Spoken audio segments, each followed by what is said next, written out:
Welcome back. Sorry this is going out a little late today. We've had quite a busy day, but a good one.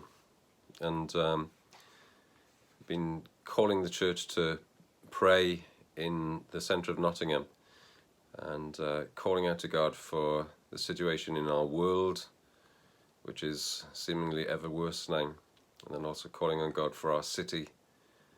And we had an effective time together, I feel. Felt like a significant time where we were led in terms of what to pray. It was quite moving and quite sad in some respects, but also quite encouraging that our God is on with something, and his plans are bigger than our plans, and his ways are higher than our ways. And in some ways we have to trust. And whilst he didn't start the ball rolling, he's not surprised or shaken, and it's not out of control. He's on his throne, and he's shaking the nations. Okay, that was a bit of an aside. Today's reading's from Colossians 3. So if you have been raised with Christ, seek the things that are above, where Christ is, seated at the right hand of God. Set your mind on things that are above, not on things that are on earth. For you have died, and your life is hidden with Christ in God. When Christ, who is your life, is revealed, then you also will be revealed with him in glory.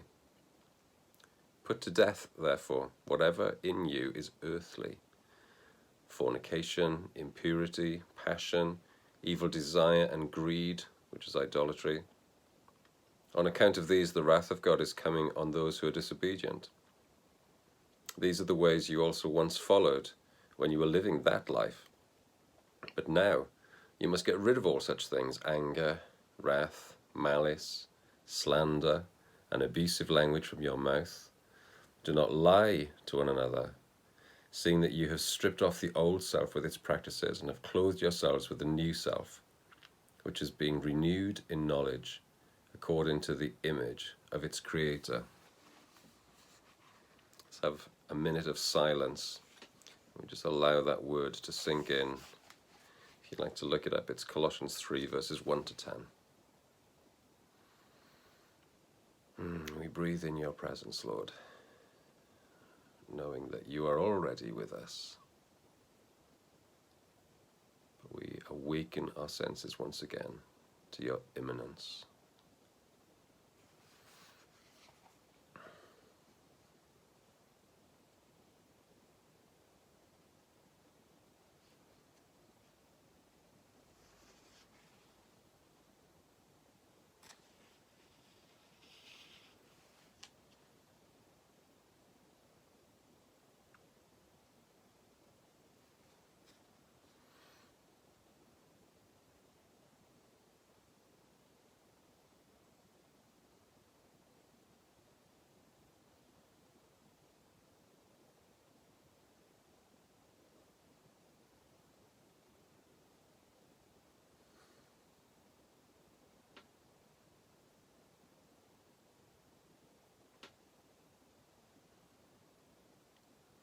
Today we had a sense of your heart beating for the world that's all around us, that you care, that you're in the center of it all.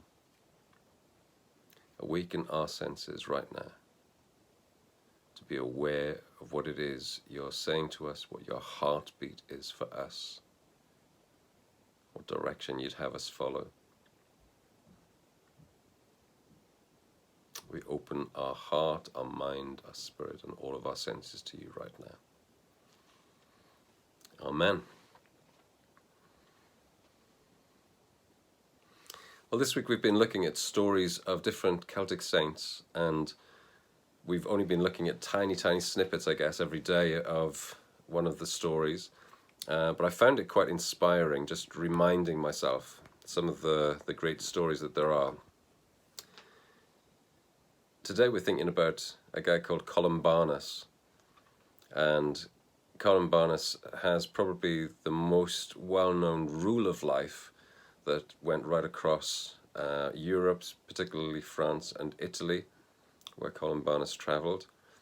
And a rule of life is basically laying out an order and a shape, a framework of how to live in order to be the kind of person we want to be.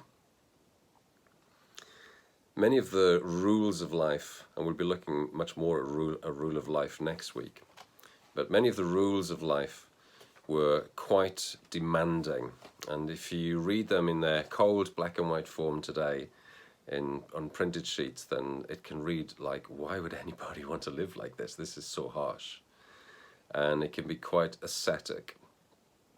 It would be kind of putting our bodies and, well, just making sure that we're in control of our bodies, I guess. But some of that stuff was quite ascetic and quite demanding in some of the rules of life.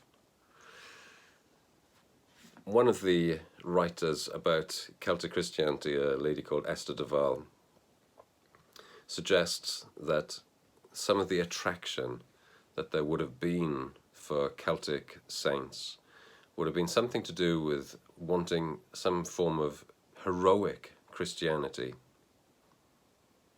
Let me read a little bit from Esther de Waal. In some indefinable way, the heroic age Celtic spirit was naturally predisposed to find something sympathetic in the stark asceticism and the extremism of the ideals of the Egyptian desert. There's a reference to the desert fathers and mothers, of course. Many monastic texts of this early period, such as the Stowe Missal and the Life of Columcille in the Book of Lismore, commend St. Anthony of Egypt and St. Paul of Thebes as models. The monks of Brittany looked upon them as the first teachers of a life of solitary rigour. The lives of the saints give many impressive accounts of these austerities. The austerity of the monastic sites themselves increased by their own self-inflicted austerities. And I think as we see a rise these days in things like new monasticism, so I'm part of a new monastic community, which is a very small community right in the heart of Nottingham. I think the thing that motivates us towards that, following that way of life, is that we're looking for what we would call a radical Christianity. So somebody who's actually living out the kinds of things that we read about in things like the Sermon on the Mount or Paul's letters to the churches, that these things are not just theories but actually lived out experiences. So that radical Christianity. And I guess when I read things like heroic Christianity, it's like, yeah, that rings a bell. It means something to me.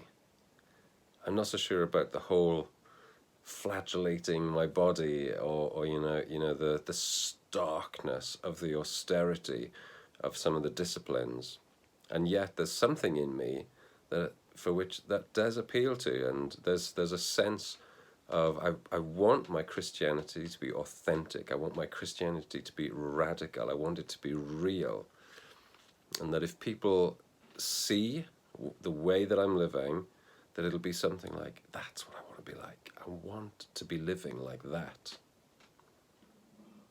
And when I see people living that way, I get inspired like that as well. So I see people in new monastic communities, and I'm like, that's what I want to be like. Let's just take that into a moment of contemplation. What inspires us? What sparks us? What draws our heart to living more authentically, more radically, more heroically?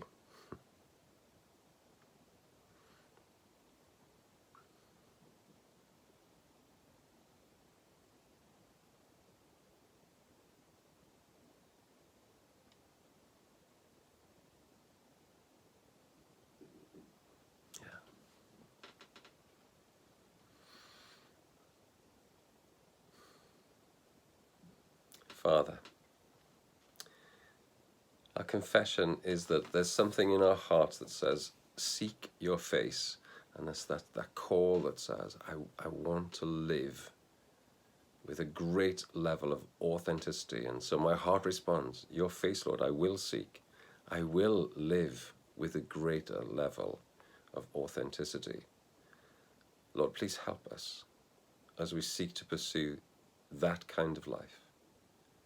Please highlight to us, as we read in that portion from Colossians, the parts of our lives that we need to strip off, that don't suit that authentic lifestyle anymore. And help us to clothe ourselves with the kind of lives that you would have us live, where that authentic, heroic faith is lived out and truly on display.